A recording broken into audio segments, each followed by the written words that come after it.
is aneurysms of upper and lower extremity arteries. We've already had a lot of discussion on aneurysms, but I just quickly run by a few important historical and basic aspects that I found. So the word aneurysm is derived from the word aneurysma, which means a widening in Greek. It is defined as a permanent localized dilatation of the artery, at least 50% increase in the diameter 1.5 times compared with the expectant normal diameter, which is the diameter of the adjacent segment usually. Ectasia is also dilatation of the artery, but less than 50%. Arteriomegaly is diffuse enlargement involving several segments with an increase greater than 50% or above the normal. And the most commonly affected vessel is the abdominal aorta. And there is a lot of history, but the important ones that I found were that first description of an aneurysm was actually a peripheral arterial aneurysm back in 2000 by Papyrus. In 131 AD, Galen defined aneurysms as localized swelling that disappeared on pressure.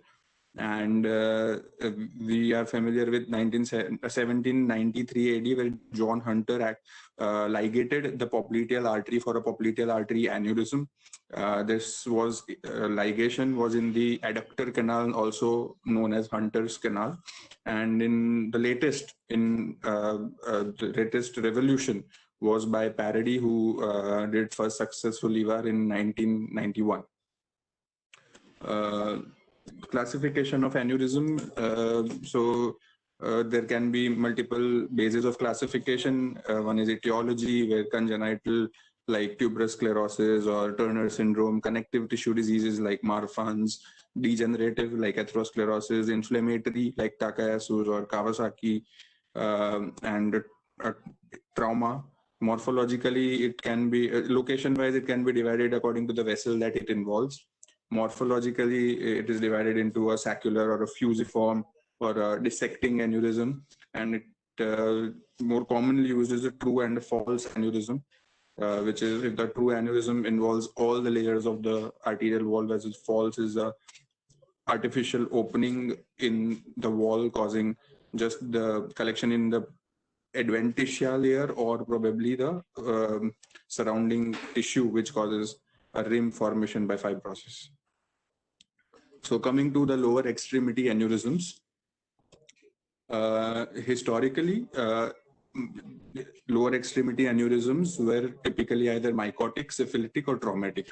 But currently, either degenerative aneurysms or post-traumatic pseudoaneurysms are encountered very frequently. So for true aneurysms, there is a huge skew. Men is to women ratio is 30:1. There is association with AAA. So 50 to 90% of femoral aneurysms are associated with AAA. 30 to 50% of popliteal are, and nearly 70% of popliteal are bilateral popliteal are associated with AAA. In lower extremity aneurysms, there is also bilaterality. Femoral aneurysms are in 25 to 50% are bilateral, and popliteal in 50 to 70% are bilateral. Clinical significance of the extremity aneurysm is that it is known to cause limb-threatening ischemias due to thrombosis in them, or a distal emboli from thrombosis, and a potential to rupture, which makes it a life-threatening condition. So first, let us discuss femoral artery aneurysms. So aneurysms of CFA are much more common than superficial femoral or a profunda femoris artery, and pseudoaneurysm again. So that is pseudoaneurysm are more common than true aneurysms. A normal size of the femoral is considered to be 1 centimeter in male and 0.8 centimeter in females. So for true aneurysms, as we discussed, more in the CFA than SFA or PFA, 26% are bilateral associated with other aneurysms, and 48% predominantly older age group is the one which is involved, associated with risk factors of smoking and hypertension, and the majority are degenerative. Clinical presentations, nearly 1/3, 30 to 40% are asymptomatic. The rest of which who present with symptoms, 30 to 40% have local symptoms of either pain or compressive symptoms of neuropathic pain or leg edema due to the adjacent venous compression. And majority of the symptomatic patients present with lower extremity ischemia, either claudication or critical ischemia resulting from embolization. Rupture in a femoral aneurysm is rare and encountered in as less as only 4% of the cases. Diagnosis: Doppler ultrasound is the modality of choice. Cost effective, accurate. It gives us a very good idea of the thrombus burden of the aneurysm. It is a good screening modality to rule out other aneurysms in the limb. And other diagnosis in other investigations would be angiography, CT angiography and MR angiography. So they are very important from the point of view of planning of an endovascular repair. Specific measurements are needed to identify the normal artery proximal and distal to the aneurysm. And to look for additional aneurysms, CT and MR angio play a very significant role. So there are a few images of these three diagnostic modalities. So Doppler serves as the modality of choice in most of the peripheral arterial aneurysms. It is cost-effective, time-saving, accurate, thrombus burden is seen, patency and outflow can be seen. However, CT, MRA and DSA are much more accurate, and they give the exact anatomy, exact size of the vessels, and thus help in planning of the treatment, especially if one is planning an endovascular mode of treatment. And they do carry their own disadvantages. CT angiogram, of course, has the disadvantage of ionized radiation, contrast, and MR angio has very limited roles because of some sort of decrease in the specificity. And conventional angiogram, that is a DSA, is considered to be the gold standard for knowing the outflow of the particular lesion. However, the disadvantage is that, again, contrast, radiation, plus it is invasive. So for treatment of femoral aneurysms, the indications are all symptomatic femoral aneurysms should be treated. Asymptomatic femoral aneurysms more than 2.5 centimeter diameter is indicated in good risk patients. There is not a lot of data, but there is one large study which, on the basis of which this is supported.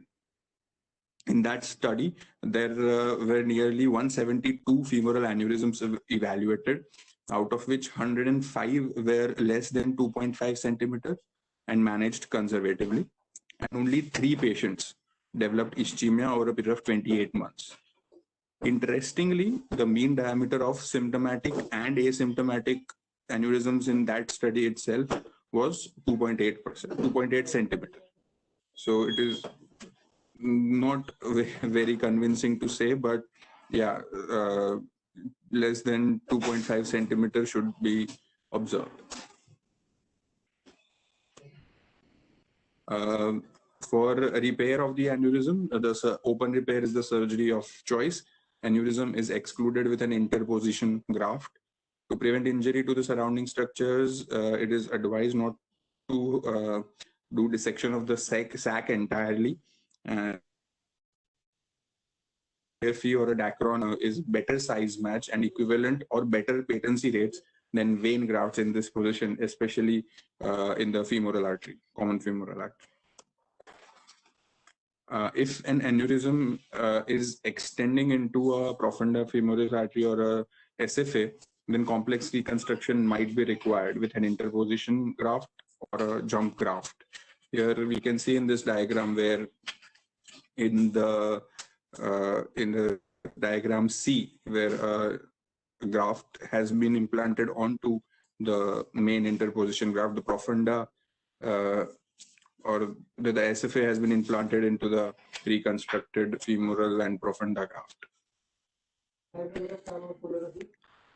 So coming to endovascular management of femoral aneurysm. So stent graft via percutaneous approach is a feasible modality, but placement of a stent graft in CFA, particularly when it crosses the inguinal ligament, can cause stent fracture or dislodgement. Hence, the role of endovascular management is very limited. It is limited to emergency situations like rupture.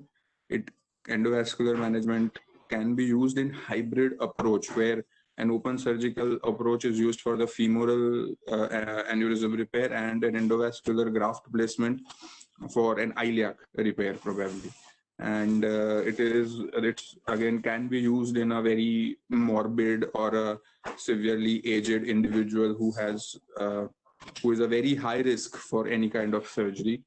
And endovascular modality can be used in adjuncts to open surgery. For example, taking proximal control via a balloon placed fluoroscopically through the aneurysm or through the contralateral CFA. Coming to pseudoaneurysms. So the most common cause of pseudoaneurysms are iatrogenic, that is instrumentation for either cardiac or peripheral catheterization. Very important cause is the local infection, which causes focal erosions of the arterial wall, and it is usually from the external sources such as contaminated needles, especially in people having intravascular substance abuse. Infected lymph nodes can be a cause of erosion, and localized skin infections can also be one of the precipitating factors for pseudoaneurysm formation. Clinical presentation. So most commonly, the pseudoaneurysm will present as a painful mass in the groin, usually with an associated hematoma. Compressive symptoms would be there, like femoral neuropathic pain or paresis of hip flexion or edema because of compression of the femoral vein. They can also present with skin ischemia and necrosis if there is progressive enlargement. Femoral bruit less common, but can be there if there is an atriovenous fistula. And distal embolization or limb ischemia in a pseudoaneurysm is relatively rare. And rupture is also rare, but however, if it does happen, it can lead to death from hemorrhagic shock and is a surgical emergency. Important here to consider that in an external iliac artery puncture, accidental external iliac artery puncture, where there is blind puncturing of the femoral vessels by any surgeon, can lead to a retroperitoneal bleed without any occult bleeding, without any clinical symptoms, and hence it is always recommended that femorals or any sort of puncture for procedure should always be done with a Doppler guidance. So for diagnosis of pseudoaneurysm, again, Doppler ultrasound is the modality of choice. Very high sensitivity and specificity of 94 and 97% respectively, and gives us important information like the diameter of the vessel, the morphology, the anatomy of the neck, and the location of the defect, which is very important in the management. So usually these femoral pseudoaneurysms are small in size, and conservative management with less invasive procedures is recommended.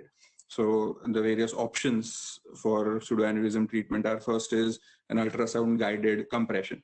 So it is less invasive alternative to surgery. Then the compression is maintained for about 10 to 15 minutes, reassessed. If the flow persists, the procedure is repeated. Can be repeated to as many times as one wants, but 2 or 3 times it is usually repeated. And if the pseudoaneurysm is thrombosed, there is compression dressing is applied, and bed rest is recommended for 6 hours, and a repeat evaluation is done at 24 and 48 hours to rule out recurrence. The success rate of an ultrasound guided compression is 66 to 86% and requires an average time of 30 to 44 minutes, and recurrence is as less as 4%. So you would say it's quite a good option for treatment of pseudoaneurysms. The presence of anticoagulation, however, reduces the likelihood of success to less than 40%. Limitations are plenty: contraindicated in patients with ischemic skin changes or infection, and you cannot access that local site easily. It is very painful. Not usually possible in patients with severe pain and large hematomas. Technically more difficult in obese patients, and it is very time consuming, operator dependent. There is patient fatigue. So these are the limitations, and it can lead to complications like aneurysmal rupture, and excessive pressure can lead to a femoral vein thrombosis, worse, a femoral arterial thrombosis, and hypotension from vasovagal events. Ultrasound guided thrombin injection.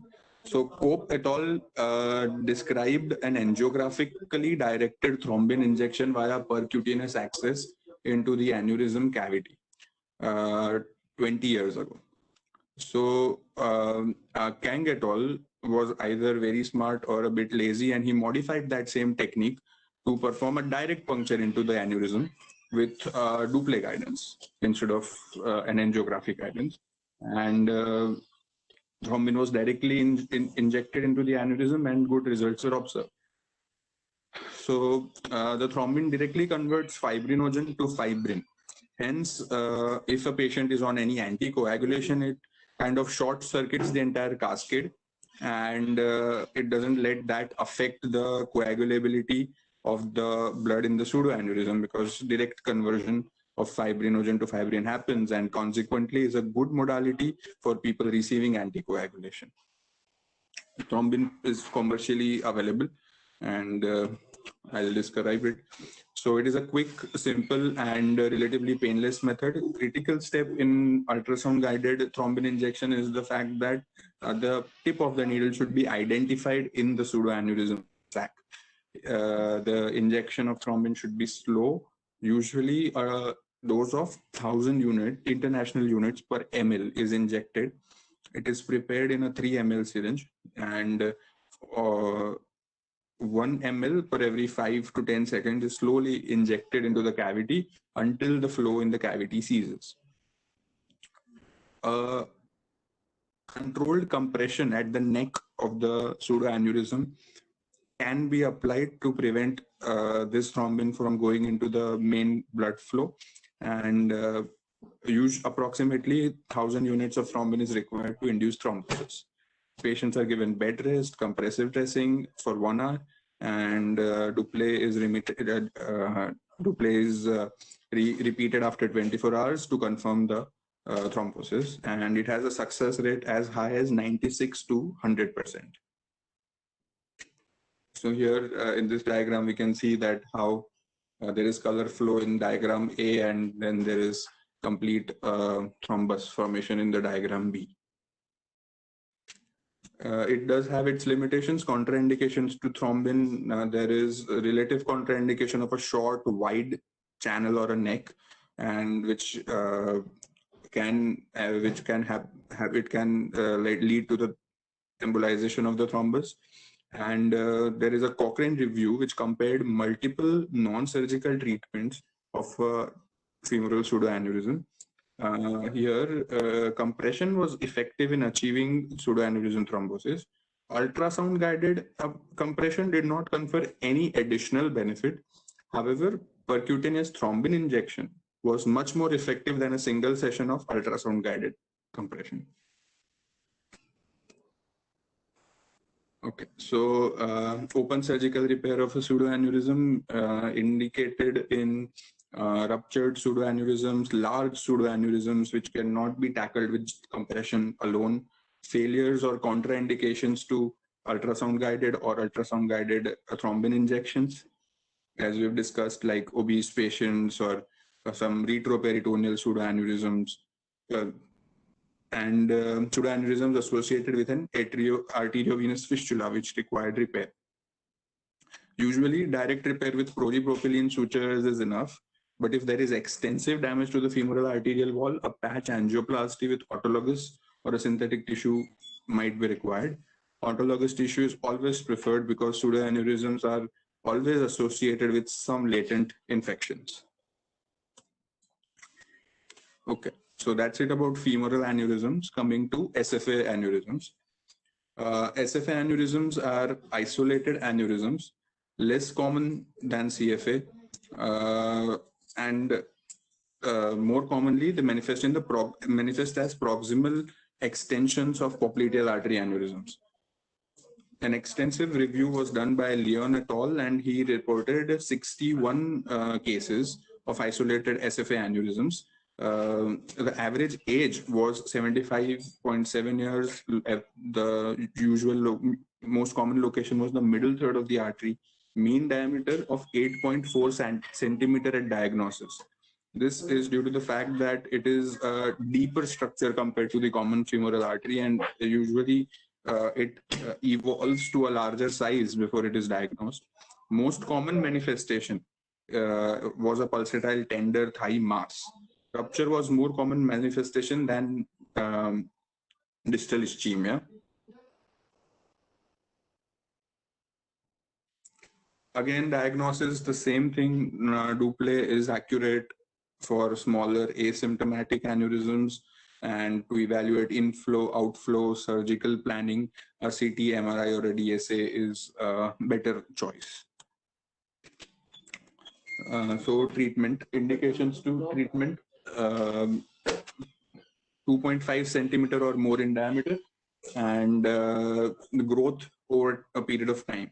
Now, the exact amount of growth is nowhere described or strategized, that if it grows more than 5 mm in 6 months or 5 mm in 1 year, it should be intervened because of the lack of data, because of such a limited number of cases. But it should be evaluated from clinical condition of the patient, types of symptoms, risk of surgery, and etc. So focal aneurysms, the treatment is opening of the sac, evacuation of thrombus, and creation of an end-to-end interposition graft. For more extensive aneurysm, a proximal and a distal ligation followed by placement of a bypass graft is preferred, and not extensive dissection of the aneurysm. Saphenous vein or a prosthetic graft can be used, but a vein is obviously a better choice. The only disadvantage is that it is sometimes not a proper size match for that particular artery, especially in the SFA and the profunda. So prosthetic graft can also be used. The limb salvage rate is reported to be as good as 90%, more than 90%. And endovascular repair has also been reported, but no long-term data is available on its effectiveness. Endovascular stent graft placement has been reported. I would like to mention here that though endovascular stent graft can be done, but it should not be done in patients having compressive symptoms or patient having pulsatile troubling mass in their thighs, because that might not be reduced immediately post a stent graft, and if surgical option is better, that should be the preferred option.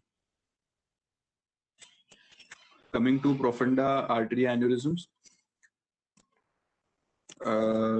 less than 3% of all femoral artery aneurysms are profunda artery.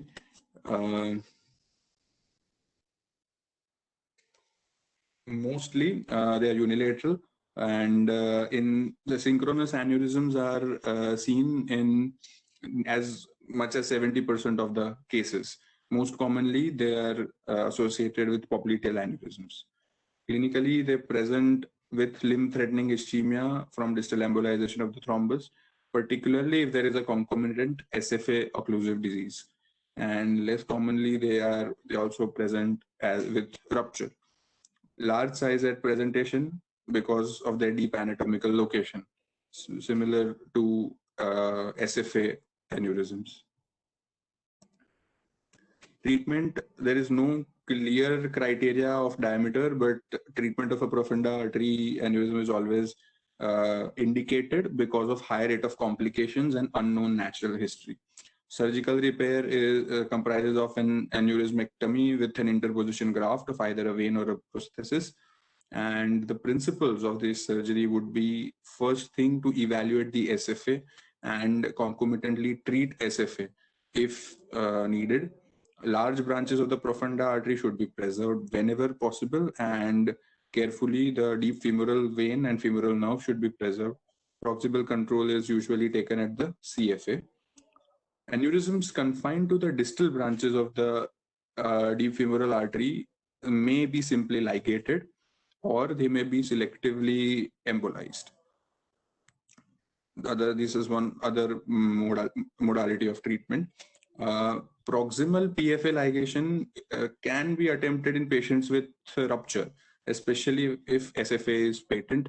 However, these patients are at a risk of developing acute or chronic limb ischemias at a later date.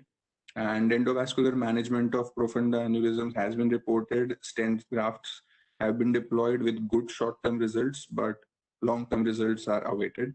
And like I mentioned, they should be considered in patients without any major compressive symptoms. Coming to persistent sciatic artery aneurysms. So persistent sciatic artery is a rare vascular congenital abnormality. 0.01 to 0.05% is its prevalence. Whenever a PSA is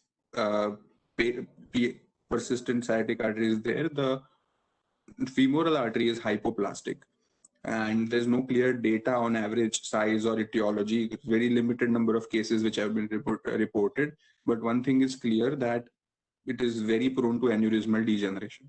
Nearly 40% of PSAs have aneurysmal degeneration and present as an enlarged pulsatile buttock mass.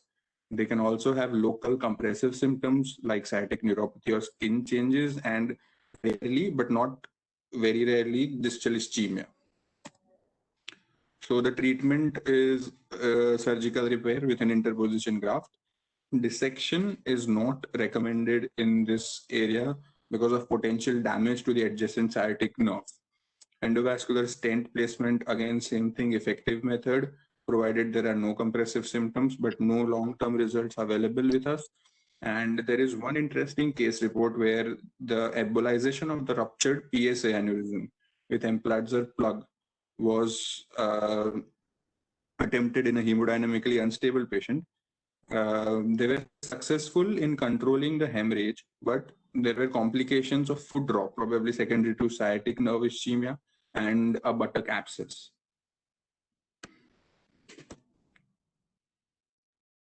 Coming to popliteal artery aneurysm. Popliteal artery, by definition, extends from adductor canal to the origin of ATA. It differs in diameter from proximal to distal. Mostly popliteal artery aneurysm, most of them are in proximal or mid portion of the artery. And there is a controversy regarding definition of aneurysm here. A diameter of 1.5 centimeter or greater in an average person is considered to be an aneurysm according to some writers. However, in clinical practice, most surgeons use 2 centimeter as the threshold diameter to define a popliteal artery aneurysm. Commonly, it is the most common peripheral artery aneurysms. Nearly 70% of peripheral artery aneurysms are popliteal. Almost exclusively occurs in males, very uncommon in females. 50% are bilateral popliteal artery aneurysms. 30 to 50% are associated with abdominal aortic aneurysms. In patient with isolated popliteal aneurysm, the likelihood of developing another aneurysm at a remote site over a 10-year period is as high as 50%. And the majority are true degenerative aneurysms. And the fact that popliteal artery is located at a high flexion point and repetitive stresses on the artery are there in this location, it can be an additional causative factor for its degeneration. There is a lot of data because of good amount of prevalence and incidence. There is a lot of data available, and hence we have the natural history and epidemiology of popliteal artery aneurysm. The mean growth rate of the aneurysm, if it is less than 2 mm, is 1.5 mm per year. If it is 2 to 3 mm, it is 3 mm per year. And if it is more than 3 mm, it is 3.7 mm per year.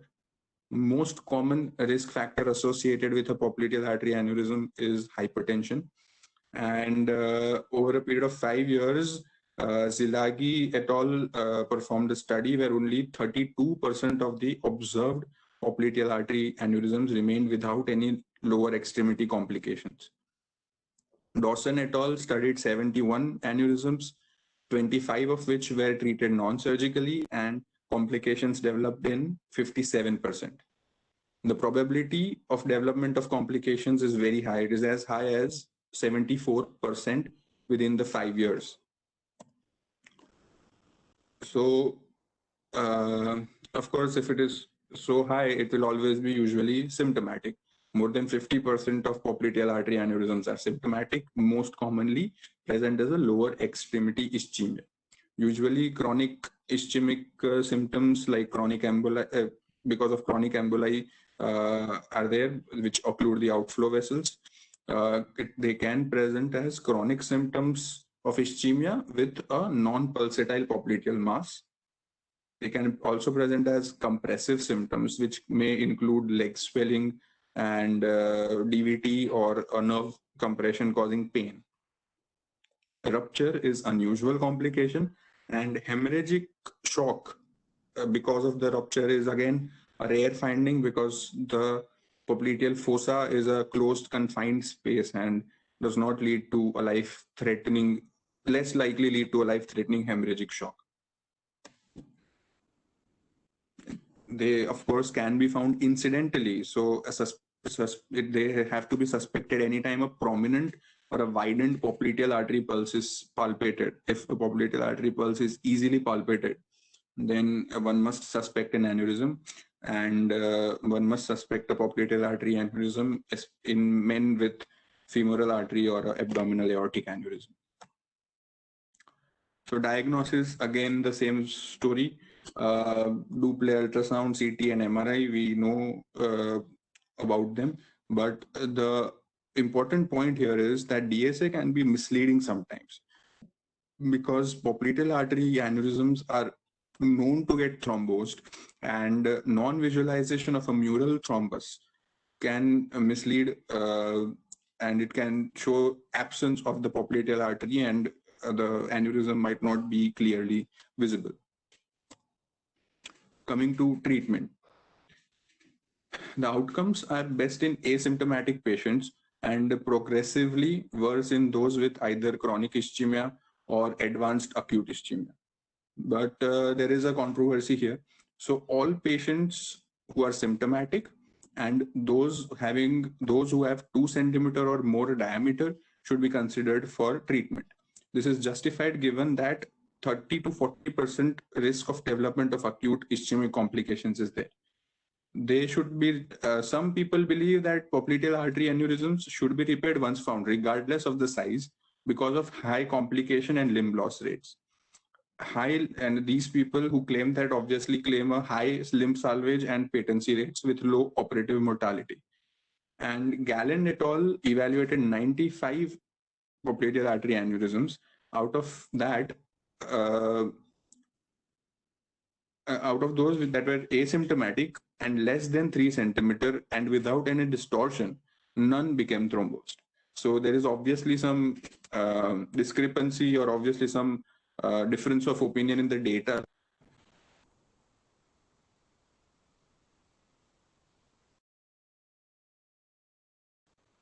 So based on the data, the conclusion is that the decision should be individualized, carefully weighing the risks and benefits. Symptomatic popliteal artery aneurysm, repair.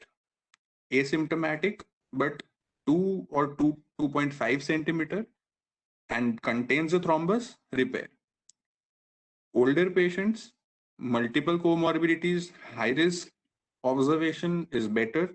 Observation even of a larger aneurysm like 3 or 3.5 centimeter is also warranted. Extensive thrombus or asymptomatic occlusion of the tibial vessels may be indications of intervention, even if it is less than 2 centimeters. So there is no hard and fast rule, but it should be an individualized, clinically assessed decision based on the risks and benefits. And of course, the patient should be optimized with antiplatelets, statins, ideally 1 month prior. Evaluation for other aneurysms imperative. The concomitant presence of other aneurysms must not be neglected, and the type of repair depends again on patient's anatomy, age, comorbidities. We have various options. Let us see. First, endovascular repair. So no regional or general anesthesia, less risk, percutaneous puncture or a small cut down to expose either CFA or SFA, and deployment of a stent graft across the aneurysm. Very important that the anatomy must be studied in detail before deciding on this management. There are some anatomic selection criteria. The normal proximal and distal sac segments, that is the landing zones of that stent graft, should at least be 2 centimeter. There should not be large discrepancy between proximal and distal landing zones in terms of diameter of the artery. The vessel should not be excessively tortuous, or an extremely large aneurysm should not be there. In these cases, the stent graft is prone to kinking and displacement. Patient who frequently flex their knees to more than 90 degrees, like laborers, farmers, carpenters, etc., the risk of stent deformation and thrombosis is pretty high. If antiplatelet is contraindicated, an endovascular approach is not recommended, and patients with single vessel outflow have a higher stent graft thrombosis rate than patients with a 2 or 3 vessel outflow. These are the anatomical considerations. And post-procedure anticoagulation, there's no evidence of any help with anticoagulation unless there is a hypercoagulable state. A minimum of 4 to 6 weeks of dual antiplatelet therapy is recommended, and if no contraindication, clopidogrel is prescribed indefinitely. The prosthesis that is described in our books is the Viabahn endoprosthesis by Gore. That is a PTFE graft with a nitinol exoskeleton, which prevents the tissue. It has this inner coating with carbon, which prevents the tissue in growth. It is extremely flexible, lengthens and shortens easily. Heparin bonded surface. It has a contoured proximal edge, which improves the flow dynamics, and is available in various lengths and diameter. However, it is not available in India. And this is one of the endoprostheses which can be used. And the endoprosthesis that we use commonly is, I think, the Fluency endoprosthesis, which I'll be describing later. So this is a bit about the Viabahn prosthesis. It has an ultra thin walled double layered ePTFE tube, and there is a specific deployment method. So, okay, so what are the principles of an endovascular repair? Usually the stent graft must be oversized to 10 to 15% more than the internal diameter. Up to 8 mm graft is delivered through a 7 French sheath over an 018 system. 9 to 13 mm graft requires 9 French to 12 French sheath and an 035 system. Vascular access is gained, appropriate sheath is placed, angiogram is taken, proximal and distal landing zones are confirmed, and distal runoff of the vessels is confirmed. Patient is heparinized. Discrepancy in proximal and distal landing zone, if exists, a maximum of 1 mm of the size differential, if more than 1 stent graft is required, can be allowed. The stent grafts are deployed from small to large, that is distal to proximal, and with a minimum of 2 to 3 centimeter overlap between the grafts and between the graft and the normal arterial wall. Post dilatation must be done to iron out any kinks or stenosis. A completion angiogram is taken to confirm any endoleaks and preservation of a distal runoff. And angiogram should be performed again with a knee bent position. So one must avoid landing in the exact point where the artery is kinked on bending the knees. This point is usually slightly above the actual knee joint, and it is the most prone area for a stent fracture or a stent dislodgement. Hence, one should avoid landing there. So these are a few images of the popliteal artery aneurysm treated with a endograft and post endograft. You can see that the graft is flexible and it is showing good runoff and no fracture or no dislodgement is noted. Another option for popliteal artery aneurysm repair is an open repair. A primary objective is to exclude them from the circulation. Like we discussed, John Hunter ligated the popliteal artery with a large popliteal aneurysm. And in the modern era, arterial bypass with ligation or interposition grafting has replaced the simple ligation and remains the gold standard. Pre-op planning imperative based on the imaging, the distal runoff, the status of the arteries, the presence of any concomitant aneurysms must be evaluated. Frequently, there is a size discrepancy between the vein graft and the popliteal artery. Hence, end-to-side technique is preferable. A beveling of the artery can also be done to prevent this discrepancy or to take care of this discrepancy. And saphenous vein is preferred than prosthetic grafts, but prosthetic grafts also show good short-term results in popliteal artery repair. So there is a medial approach, there is a posterior approach to popliteal artery repair, and we'll be discussing both. So for medial approach, for aneurysm which is small or fusiform, and it is best approached medially and treated with conventional bypass and aneurysm ligation. This is the medial approach where the surgeon is on the medial side of the index limb, and medial incision is given extending slightly beyond the knee joint. Important facts or important points in this medial approach are that a tunnel is created from the above knee to below knee popliteal space between the heads of gastrocnemius. And there have been numerous studies which show that even when a proximal and distal ligation of the popliteal aneurysm was performed, 30% did not undergo thrombosis.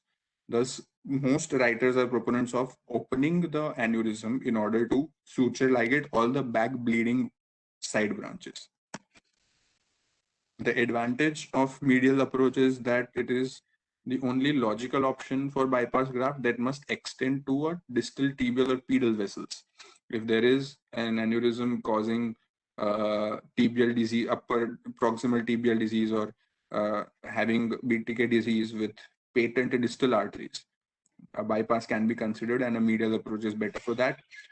It is a familiar approach for all vascular surgeons. It provides an easy access to the entire great saphenous vein, and it is performed at some distance from the aneurysm, thus reducing the likelihood of operative injury to structures adherent to it. Disadvantage of the medial approach: it generally is used in conjunction with aneurysm ligation, but without decompression of the aneurysm. Other approach is the posterior approach, which is preferred in larger aneurysms, in aneurysms with compressive symptoms, and which is in aneurysms which are confined to the popliteal space, causing distortion of the normal anatomy, where opening the aneurysm is imperative. So it is done in prone position, where a lazy S-shaped kind of an incision is placed starting medially in the lower thigh or upper end of popliteal fossa and ending laterally. And the interposition graft from within the sac is preferable. The aneurysm sac is opened, the thrombus within the sac, if present, is removed. Back bleeders are ligated carefully, and the circulation is restored either by an interposition graft or a bypass. It requires less dissection of the popliteal artery. It is directly accessible compared to the medial approach. The advantages and disadvantages are exactly the opposite of the medial approach. So it has the disadvantage of being a slightly lesser familiar territory for vascular surgeons. Saphenous vein needs to be harvested separately, and aneurysm is of course open, but advantage is that by opening the aneurysm, we are able to ligate all the back bleeding branches and hence able to achieve a better result. For an emergency repair of the popliteal artery aneurysm, we did discuss that 30% of the aneurysm present with acute ischemia symptoms at initial evaluation, and these have a very high rate of limb loss. Hence, it is a very important emergency treatment must be very well laid out. So in an acutely symptomatic popliteal artery aneurysm patient, first we must decide which is the grade of ischemia when he presents with acute limb ischemia. So for acute limb ischemias of Rutherford category 1, where immediate threat is not there, preoperative imaging can be done, and systemic heparinization can be given. We have the time, we have the slight time to do that. If the diagnosis is already made, an arteriography directly can be done, and additional information regarding the status of the distal vessels, the runoff, can be achieved. As we discussed, DSA is the gold standard for that.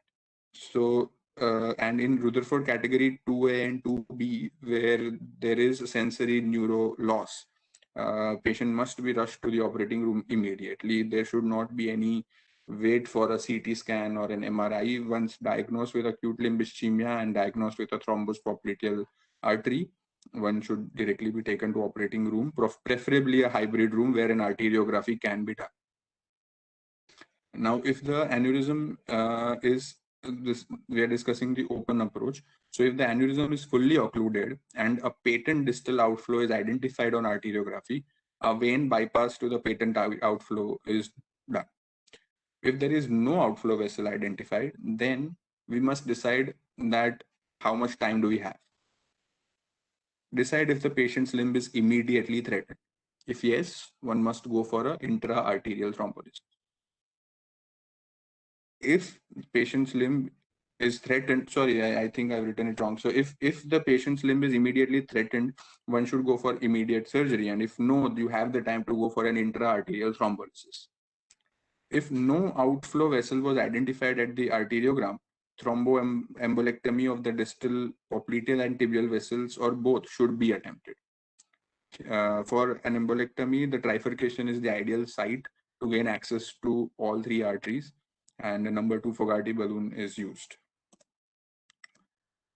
For endovascular approach in emergency popliteal artery aneurysms, nearly 25 to 45% of acute ischemic patients have thrombosis of the aneurysm with no visible runoff or with severely compromised runoff. Ultimately, the decision must be individualized on clinical circumstances, contraindications to thrombolysis, patient factors, risk factors, etc. So, but a thrombolysis is considered in patients who give us time, who do not have immediately limb threatening, who do not require immediate care, and we can wait for 6 to 8 hours or 10 hours.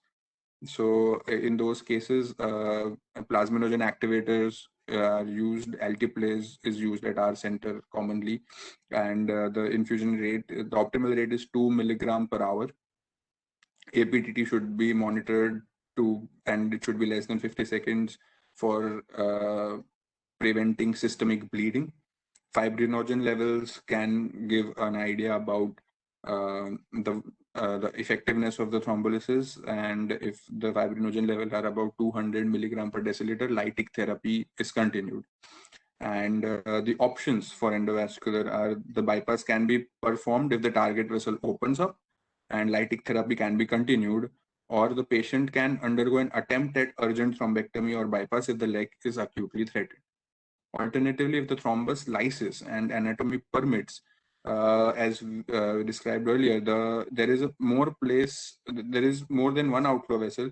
An endovascular stent graft can also be placed.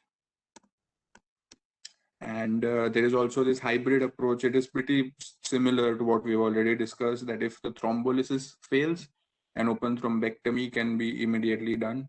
And if the thrombectomy fails, an intraoperative lytic therapy or a pharmacomechanical thrombectomy can be attempted.